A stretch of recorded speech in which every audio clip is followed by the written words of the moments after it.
Aleluya.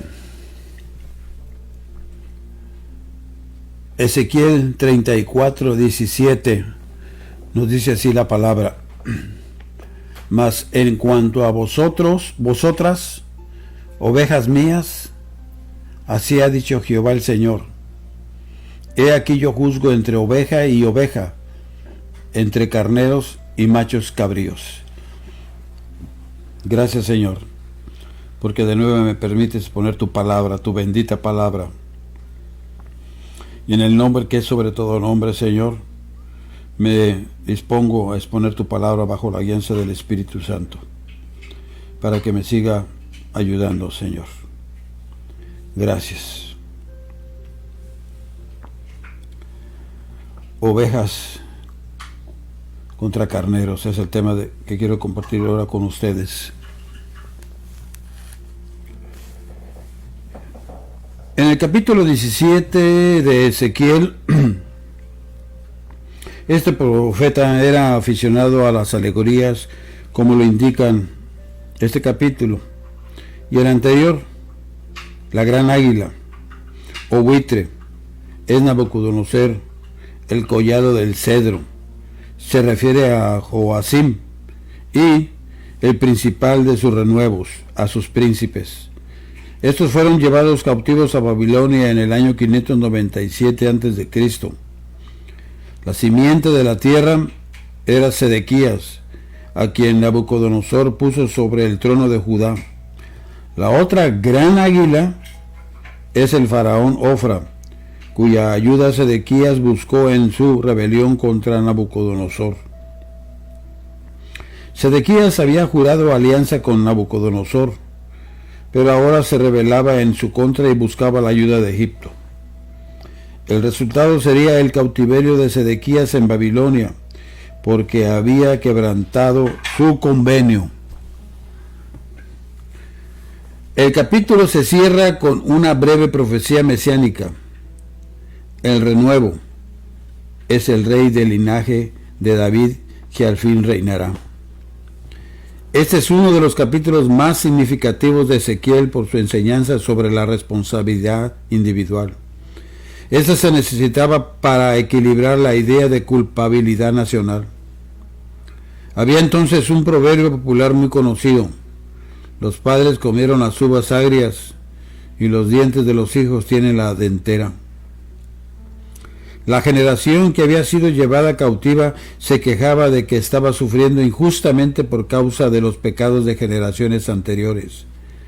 La respuesta del Señor fue: el alma que pecare, esa morirá. Esta expresión resume la enseñanza de todo el capítulo. Cuando el hijo de un hombre justo se vuelve impío, sufrirá por sus propios pecados. Por otro lado, si el hijo de un hombre impío es justo, vivirá. Así Dios se defiende a sí mismo de la acusación: no es recto el camino del Señor. Dios ordenó al profeta que entonara una endecha, un himno fúnebre por los príncipes de Israel. Ese himno se presenta en forma de 2 poemas alegóricos. Los príncipes se presentan primero como leones. La madre leona es Judá. El primer cachorro de león es Joacás, quien fue llevado cautivo a Egipto por el faraón Necao en el año 608 a.C. El segundo cachorro de león es Joaquín. Algunos dicen que fue Sedequías, a quien llevaron a Babilonia en el año 597 a.C. Estos 2 reyes reinaron solo 3 meses cada uno. Una vez más, la vid es Judá. Su vara, de la cual salió fuego para destruir la vid, es Sedequías. Fue su desobediencia lo que causó la destrucción de Jerusalén en el año 586 a.C. En los capítulos 20 al 24 nos habla de la justicia de Jehová. Esta profecía está fechada en el año 7 del cautiverio de Joaquín. Esto es el año 591 a.C. Fue en el mes 11 después de la última fecha mencionada en 8.1. Algunos ancianos de Israel vinieron a Ezequiel para hacer preguntas al Señor. Como respuesta, el profeta trazó brevemente la historia del apóstata Israel con su idolatría crónica. Luego pronunció el juicio de Jehová al permitir el cautiverio. En el original hebreo, el capítulo 21 incluye el último párrafo del capítulo 20. Al parecer, esta es la división correcta. Al profeta se le pidió decir una palabra contra el bosque del Negev, o sea, Judá, anunciando su destrucción por fuego. Luego viene esta oración interesante. Ah, Señor Jehová, ellos dicen de mí, ¿no profiere este parábolas? La misma queja se escucha de los lectores modernos de Ezequiel. Otra vez se ordena al profeta que gimiera amargamente, y cuando se le preguntara la razón, debía explicar que era por la destrucción que se aproximaba. En el capítulo 21, aquí se da una impresionante descripción de la invasión babilónica. La espada está afilada y también pulida. Para degollar víctimas está afilada, pulida está para que relumbre. Al profeta se le ordenó poner un poste de señal y marcar dos caminos que salían de él, uno hacia Amón y el otro hacia Judá. Estos simbolizaban que Nabucodonosor estaba indeciso entre atacar primero a Amón o a Judá. Ambos se habían rebelado en contra suya. Después de consultar 3 formas de adivinación, sintió que debía atacar primero a Jerusalén. La ruina resultante duraría hasta que el Mesías viniera. La espada de Amón, dice la Escritura, después de la conquista de Jerusalén por Nabucodonosor, los amonitas saquearon a Judá. Pero la espada de ellos debía retornarse a su vaina y ellos serían castigados por su crueldad. A Jerusalén se le llama la ciudad derramadora de sangre. Se le acusa de crímenes e idolatría, de desobediencia a los padres y oprimir a los pobres, de profanar el templo y el día de reposo, de inmoralidad, de usura y de fraude. La lista es larga y sólida. Lo vemos en el capítulo 22. El horno de la furia también aparece aquí. La casa de Israel era escoria que debía ser derretida en el horno. En el fuego del cautiverio babilónico se purificó de su idolatría.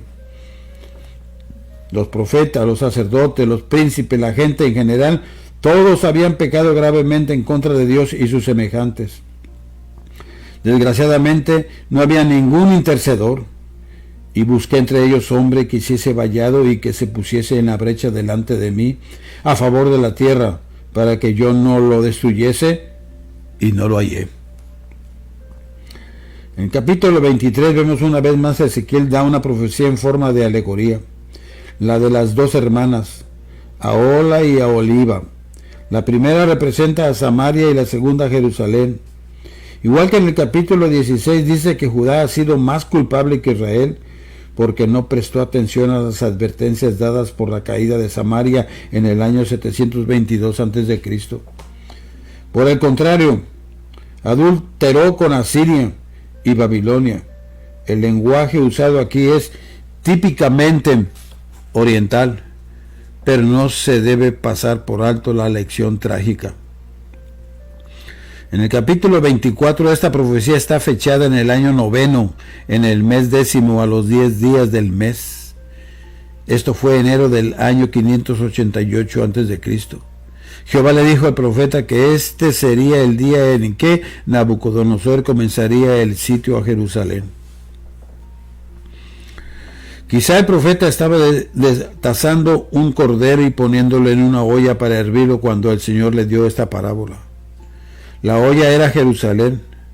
Los pedazos escogidos representaban a los principales líderes de la ciudad. El fuego era el sitio. La herrumbre es la sangre derramada en la ciudad. El derramamiento de la olla significa el cautiverio y su fundición en el fuego, la destrucción de Jerusalén. El profeta pagó un precio muy elevado por su ministerio. Jehová le dijo que su esposa moriría, pero que él no debía llorarla públicamente según la costumbre de aquellos días. Eso sería un símbolo de los horrores trágicos de la invasión. Ezequiel era una señal para Judá. Estos versículos parecen conducirnos atrás al capítulo 3, 25, 27, donde se le dijo a Ezequiel que sería restringido de aparecer en público y no podría hablar sino hasta que Dios soltara su lengua. No parece probable que él haya permanecido en silencio hasta ese momento, ni siquiera que su ministerio fuera privado. De cualquier manera, ahora se le dice que cuando los mensajeros lleguen con la noticia de la caída de Jerusalén, el profeta podría hablar otra vez. Capítulo 25 nos habla sobre la restauración. La última sección del libro de Ezequiel consiste de dos partes: las profecías en contra de naciones extranjeras y las profecías después de la caída de Jerusalén. Esta última parte tiene que ver con la restauración del cautiverio y la gloria del reino futuro. Las profecías en contra de las naciones extranjeras es un fenómeno notable que los tres profetas dediquen una gran porción de sus declaraciones a profecías en contra de naciones extranjeras. Esta era una parte de su comisión. Te di por profeta a las naciones. 7 naciones se consideran aquí. Egipto recibe el tratamiento más extenso. Tiro ocupa el segundo lugar en extensión. Lo sorprendente es la omisión de Babilonia, la cual recibe mayor atención que cualquier otra nación en Isaías y Jeremías. Las 4 naciones consideradas aquí, Amón, Moab, Edom y Filistea, habían hostigado las fronteras de Israel por muchos siglos. Ahora que Israel y Judá habían sido llevadas al cautiverio, dieron rienda suelta a su gozo. Los amonitas eran descendientes de un hijo de Lot, el sobrino de Abraham, pero ellos habían tratado a sus parientes con insaciable crueldad. Ahora se gozaban con la destrucción de Jerusalén y su templo. El profeta les advierte que ellos también serán invadidos desde el oriente. Su gozo fue exuberante por causa de la caída de Judá. Los habitantes de Moab eran también descendientes de Lot, puesto que ellos también se habían gozado con la caída de Judá. Serían igualmente invadidos por tribus del desierto. Los edomitas eran descendientes de Esaú, el hermano de Jacob. La rencilla que hubo entre estos dos hermanos había continuado a través de los siglos. Los edomitas habían tomado ventaja de la caída de Jerusalén para vengarse rencorosamente de Judá, mas ellos tampoco escaparían del castigo. Los filisteos no estaban relacionados con los israelitas, sino que llegaron de Creta en el siglo XII a.C. Desde los días de los jueces habían sido una espina en el costado de Israel. También ellos se habían vengado con despecho. Dios dice que cortará a los cereteos, esto es, los cretenses. Capítulos 26 al 28 vemos que la profecía está fechada en el 11º año, esto es, el año 586 a.C., cuando Jerusalén fue destruida. La gente de Tiro se había gozado por este evento, pensando que la pérdida de Judá sería la ganancia de ellos.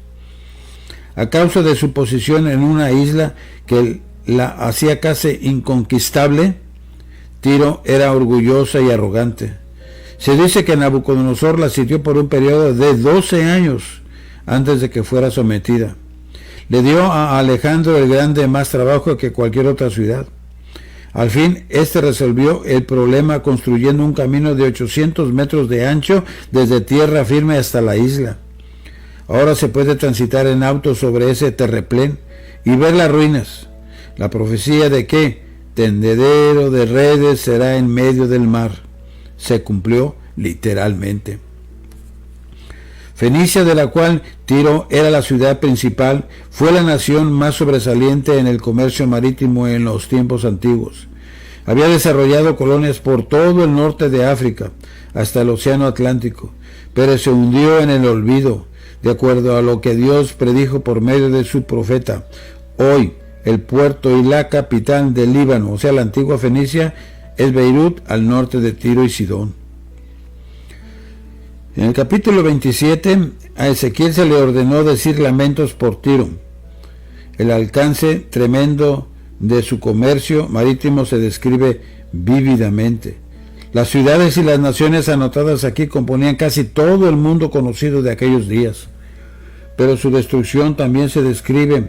La caída de Tiro causaría un amargo lamento y consternación alrededor del mundo mediterráneo. Esta sección se compone de 2 poemas dirigidos en contra del gobernante de Tiro.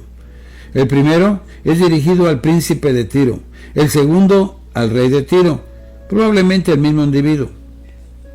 El orgullo de la ciudad estaba personificado en su príncipe. Este príncipe arrogante pretendía ser divino y omnisciente. El Daniel al cual se hace referencia aquí es una representación antigua de la sabiduría. No es el Daniel del periodo del cautiverio. Generalmente se ha admitido que el lenguaje de los versículos 12 y 15 del capítulo 28 incluye más que al rey de Tiro. Muchos interpretan que se refiere a Lucifer antes de caer y convertirse en Satanás, tomando en cuenta la extravagancia típica del lenguaje oriental reflejada, por ejemplo, en tablas con inscripciones de reyes de Asiria y Babilonia. La terminología que se usa aquí es verdaderamente admirable. Nota las expresiones: tú eres el sello de la perfección, lleno de sabiduría y acabado de hermosura. En Edén, en el huerto de Dios estuviste. Tú, querubín grande, protector, en el santo monte de Dios allí estuviste. En medio de las piedras de fuego te paseabas. El versículo 15 es especialmente significativo. Perfecto eras en todos tus caminos desde el día que fuiste creado hasta que se halló en ti maldad. El príncipe de Tiro era un símbolo de Satanás. Esta ciudad, situada entre la antigua Tiro y la moderna Beirut, fue en cierta ocasión la ciudad madre de Fenicia, pero Tiro pronto la sobrepasó en grandeza.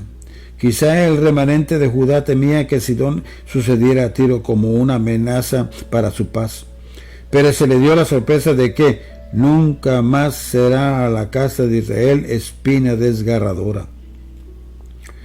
El capítulo termina con una promesa de la restauración de Israel. Las otras naciones serían destruidas, pero Israel volvería a ser reunida otra vez en su propia tierra. Todas las otras profecías en contra de Egipto se pronunciaron precisamente antes de la caída de Jerusalén o inmediatamente después.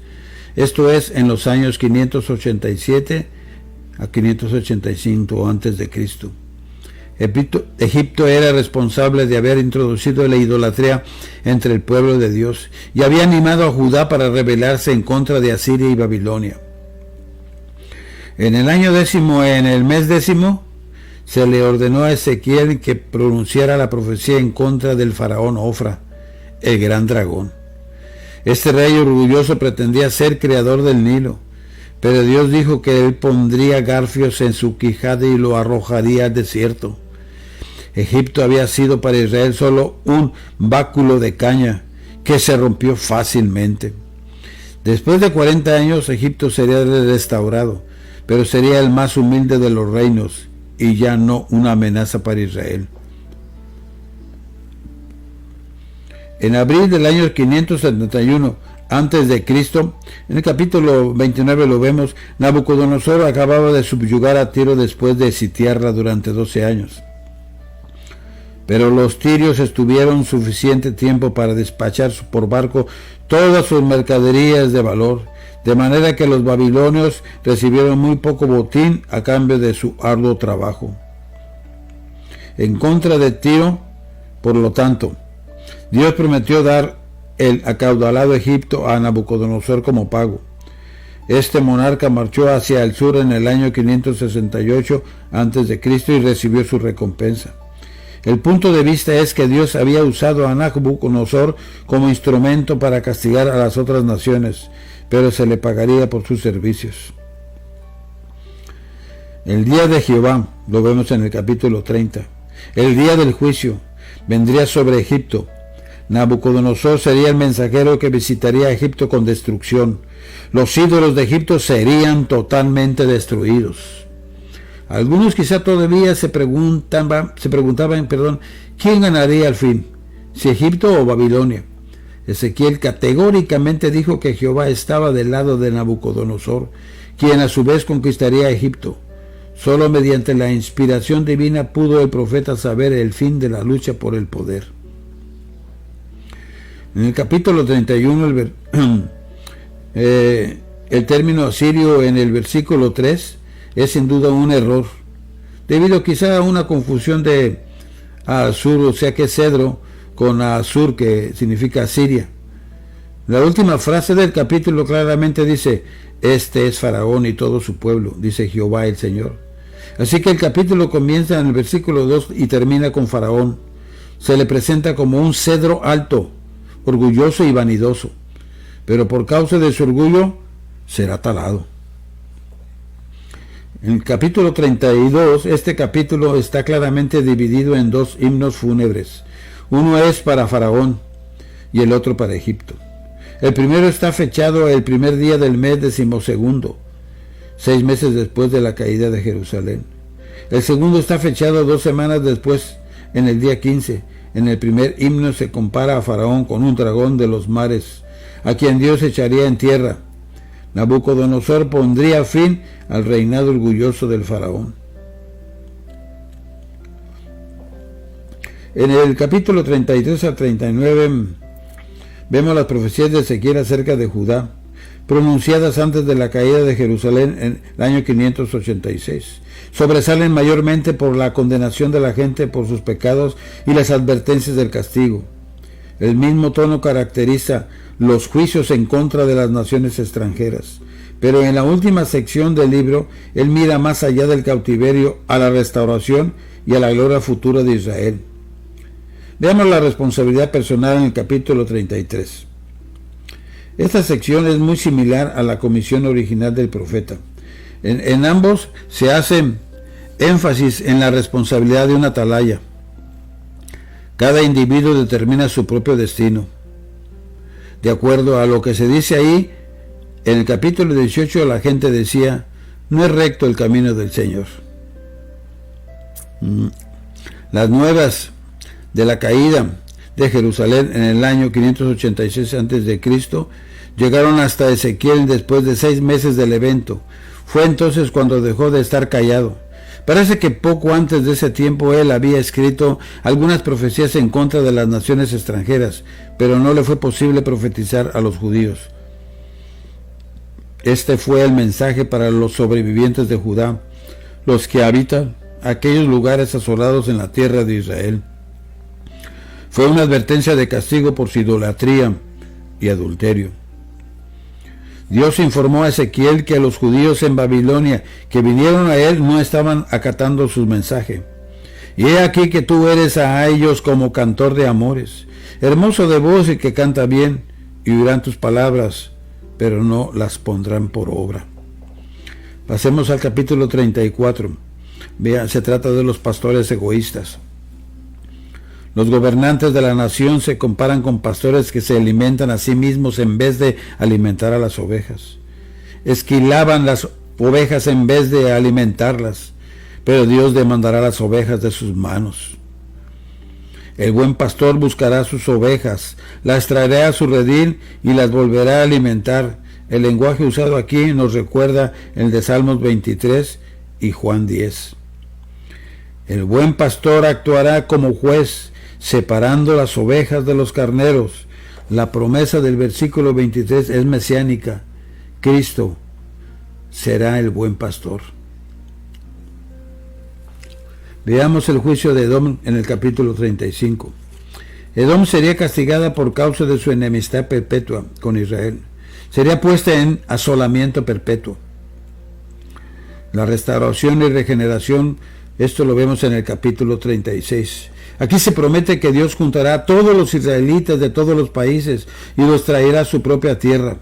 Luego viene uno de los pasajes más sobresalientes acerca de la regeneración en el Antiguo Testamento. Esparciré sobre vosotros agua limpia, y seréis limpiados de todas vuestras inmundicias, y de todos vuestros ídolos os limpiaré.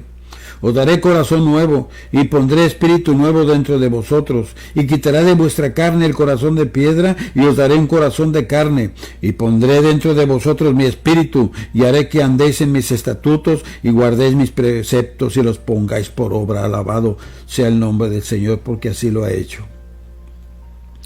En el 37 vemos a Ezequiel, vio un valle de huesos secos.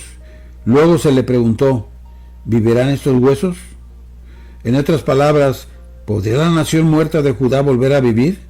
Cuando él profetizó, los huesos esparcidos se juntaron y formaron esqueletos, y los esqueletos se convirtieron en cuerpos, y finalmente los cuerpos se pararon con vida.